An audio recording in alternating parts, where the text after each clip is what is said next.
இந்த பிரம்மகத்தி தோஷம் அடுத்தடுத்த ஜென்ரேஷனுக்கு எப்படி வந்து ட்ராவல் ஆகுது அப்படிங்கிறதுக்கு ஒரு சின்ன சார்ட். அதாவது 2 ஜாதகம் நம்ம அந்த இடத்துல போட்டிருக்கோம். இது வந்து தந்தையினுடைய ஜாதகம், இது வந்து மகனுடைய ஜாதகம்.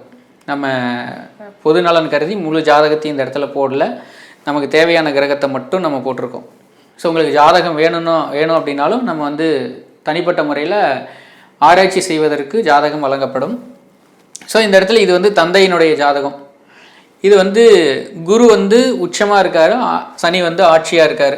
குருவும் சனியும் ஒருவருக்கொருவர் சமசப்தமாக பார்த்துக்கிறாங்க. இதே மகனுடைய ஜாதகத்தில் எப்படி வருது பாருங்கள். அதே குரு சனி, இவருடைய 30வது வயதில் குழந்தை பிறக்குது, முதல் குழந்தை. இப்போது இந்த தோஷம் என்ன பண்ணும்? இப்போ குரு சனி தொடர்பு இருக்குது அப்படின்னா, குருங்கிறது குழந்தை, சனிங்கிறது கர்மா. குழந்தை உருவான உடனே இந்த கர்மா வேலை செய்ய ஆரம்பிச்சிடும். ஒருவர் திருமணம் செய்கிறாரு, அந்த திருமணம் செய்த தம்பதியருக்கு எப்போ கரு உருவாகுதோ அப்போலேருந்து பிரச்சனை ஆரம்பிச்சிடும். அப்போ அந்த பிரச்சனை எது வரைக்கும் இருக்கும் அப்படின்னா, அந்த குழந்தை பிறந்து அந்த குழந்தை எழுந்து நடக்கிற வரைக்கும் அந்த பிரச்சனை இருக்கும். அதுக்கப்புறம் பெருசாக தொந்தரவு இருக்காது. எந்த மாதிரியான கணவன் மனைவிக்குள் ஒற்றுமை இருக்காது. இந்த குரு சனியை பொறுத்த வரைக்கும் இந்த தோஷம் இருக்கிறவங்களுக்கு கரு உருவாச்சுன்னா கணவனும் மனைவியும் இணைந்து அந்த குழந்தையை நல்லபடியாக ஆரம்ப காலத்தில் அந்த சந்தோஷத்தை அனுபவிக்க விடாது. ஸோ இந்த ஜாதகர் வந்து இந்த குழந்தை பிறப்பதற்கு முன்பு இந்த கரு உருவான உடனே மனைவியோடு கருத்து வேறுபாடுகள் ஏற்படுது.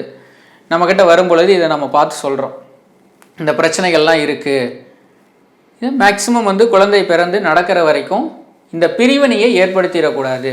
இந்த பிரிவினையை நீங்கள் ஏற்படுத்திட்டீங்க அப்படின்னா இது நிரந்தர பிரிவினையாக மாறிடும் அப்படின்னு. ஸோ அதை அவங்க ஏற்றுக்கொண்டு இவங்க முழுமையாக அவங்க வந்து அதை பிரச்சனையெல்லாம் எதுவும் இல்லாமல் ஓரளவுக்கு சுமூகமாக கொண்டுட்டு போகிறாங்க. ஆனால் பிரச்சனை நடக்காமல் இல்லை, இருந்தாலும் அட்ஜஸ்ட் பண்ணிவிட்டு ஒவ்வொருத்தரும் இப்படி தான் நடக்கும் அப்படிங்கிறத அவங்க முழுமையாக தெரிஞ்சுக்கிட்டு கொண்டுட்டு போகிறாங்க. ஸோ அடுத்து பிறக்கக்கூடிய குழந்தையினுடைய ஜாதகத்துலேயும் இந்த குரு சனி தொடர்பு வருது. ஸோ இந்த பிரம்மகத்தி தோஷம் அப்படிங்கிறது இது ட்ராவல் ஆகி அடுத்த ஜென்ரேஷனுக்கு போகிறதுக்கான இந்த சார்ட்டு தான் விளக்கம். எந்த ஒரு தோஷமே அடுத்தடுத்த ஜென்ரேஷனுக்கு போகும். இப்போ இது அடுத்து எப்படி போகும் அப்படின்னா, இப்போ இந்த குரு சனி இருக்குது, இந்த பிரம்மகத்தி தோஷம் வந்து மாந்தியோடையோ ராகு கேதுவோடையோ இணையும் பொழுது கடுமையான பாதிப்பு கொடுக்கும். எப்படின்னா கொடுக்கும், அந்த இந்த வர்க்கத்தை இதோடு நிறுத்துறதுக்கான முயற்சிகளை அது செய்யும். அப்படின்னா வாரிசு இல்லாத ஒரு நிலையை கொண்டுட்டு வந்து கொடுக்கும். அதுதான் இந்த பிரம்மகத்தி தோஷத்தினுடைய எல்லை. அனைத்து தோஷத்தினுடைய எல்லையும் அதுதான்.